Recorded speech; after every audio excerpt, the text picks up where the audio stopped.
La democracia no se puede realizar sino a través de partidos políticos.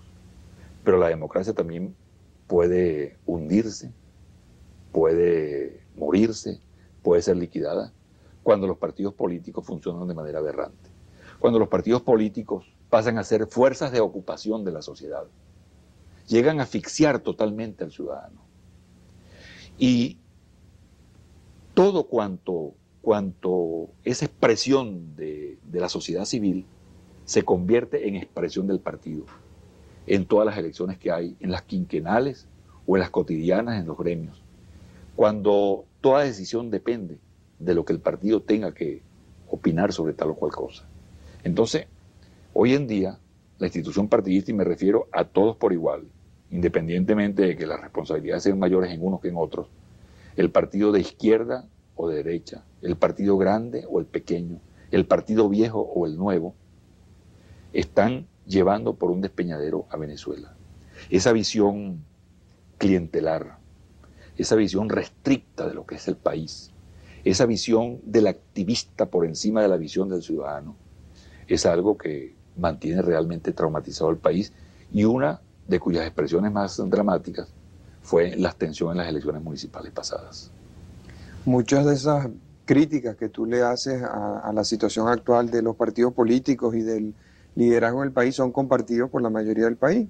Muchos de los problemas que señala José Vicente Rangel han sido diagnosticados en el país y han sido objetos de muchas reflexiones. Sin embargo, no se hace nada con respecto a ello. ¿Por qué Acción Democrática no le da más apoyo al presidente Lucinche en su gestión de gobierno? Vamos a cortar ¿Por qué ahí los partidos no responden?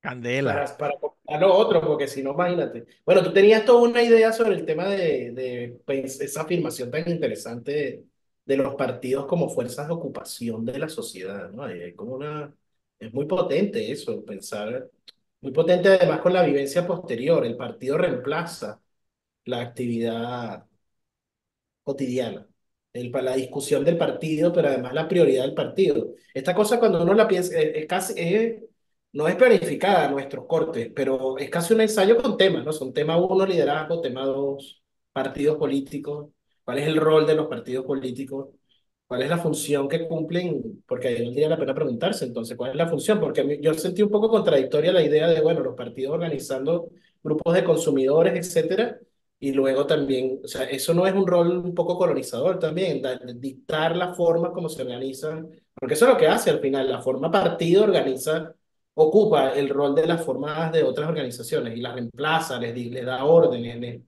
cuando un montón de teorías plantean lo contrario, ¿no? Que sea la forma movimiento, la forma social, la que ocupe al partido en el sentido de que le dé una lógica nueva al partido, porque después cuando al final de los 90 entran en crisis todos los partidos, no solo en Venezuela, sino en el mundo en general, y que a lo mejor siguen en crisis, una de las respuestas era, bueno, cómo la forma movimiento transforma al partido, cómo el partido se refresca encontrando en, en la lógica de los movimientos sociales, de las organizaciones populares, barriales, etcétera, nuevas maneras de organizarse, no oxigenarse metiendo a la gente, sino oxigenarse transformando su forma. Pero ahí apunto unas cosas que no me queda muy claro tampoco cómo se pueden resolver o cómo pensaba resolverlas. Pero hay un señalamiento muy directo al rol de los partidos, ¿no? Y al rol de cómo conviertes a los ciudadanos en militantes, que es una idea también eh, genial también, esa denuncia, ese señalamiento. Bueno, convierten los partidos de manera aberrante, convierten a los ciudadanos en militantes. Y convertir a los ciudadanos en militantes, ¿qué significa? Bueno, poner a los ciudadanos al servicio de la lógica del partido. El militante es un sujeto dentro de un partido, al Sin servicio agencia, del... ¿no?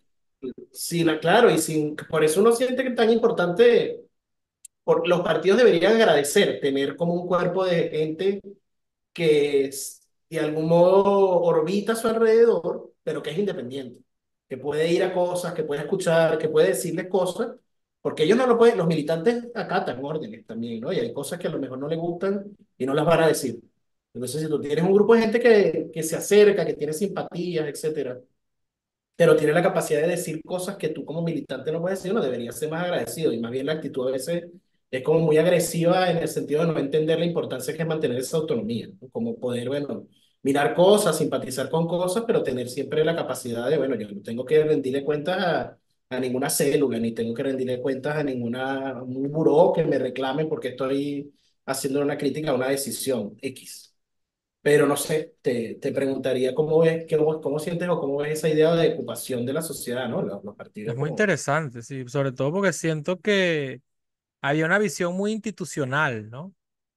Es decir, él habla, de hecho, él lo habla como si fuese una categoría, como también una categoría que recoge un elemento bien preciso de la sociedad y le llama la institución partidista, dice él, ¿no? Entonces, y dentro de la institución partidista como un conjunto general en el que después va incluyendo esos subconjuntos, ¿no? Y dice los partidos grandes, los partidos tradicionales, los partidos pequeños, los partidos...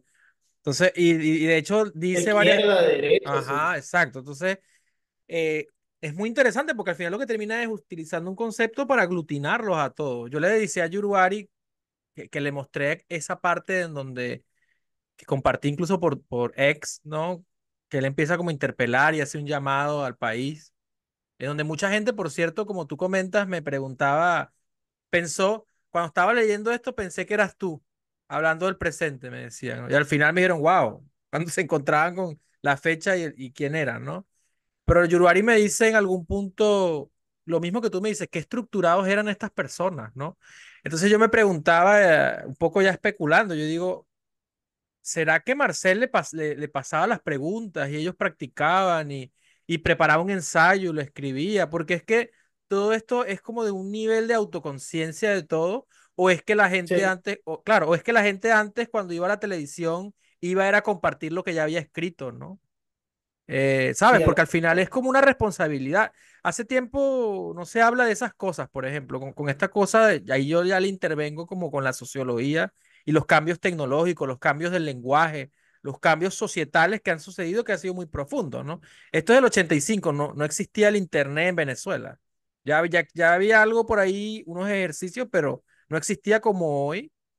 Y no había, por ejemplo, los vicios del lenguaje que tenemos actualmente, que son otras maneras de comunicar, no es que sean mejores ni peores que las del pasado, ¿no? Pero que yo lo veo como, wow, esta gente, cada vez que tenía la oportunidad de dirigirse al país, preparaba muy bien lo que iba a decir y tenía la responsabilidad, que era lo que me decía este muchacho García Gómez hace poco, que hablaba como de la responsabilidad del artista, ¿no? Que es algo que se ha olvidado un poco en las discusiones, ¿no?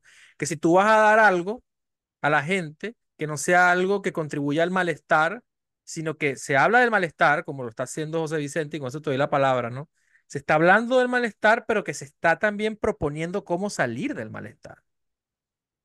sí, sí. Bueno, esto es un statement total. Por eso te decía que uno, bueno, y lo vamos a ir dando cuenta en la medida que lo sigamos escuchando. Que hay temas, parece un artículo tal cual. Tema uno, bueno, los liderazgos, tema dos, los partidos. Y va tejiendo una cosa que luego también, bueno, tenía que ver con una lógica del discurso de la política que se desgastó también, ¿no? Y que se acabó posteriormente porque, bueno, la gente identificó profundamente esta cosa, incluso hasta a nivel de rigor, de cómo se escogían las palabras, de manejo del lenguaje. A lo mejor, probablemente lo identificó con una élite que se sentía también llamada como Más a a los hijos.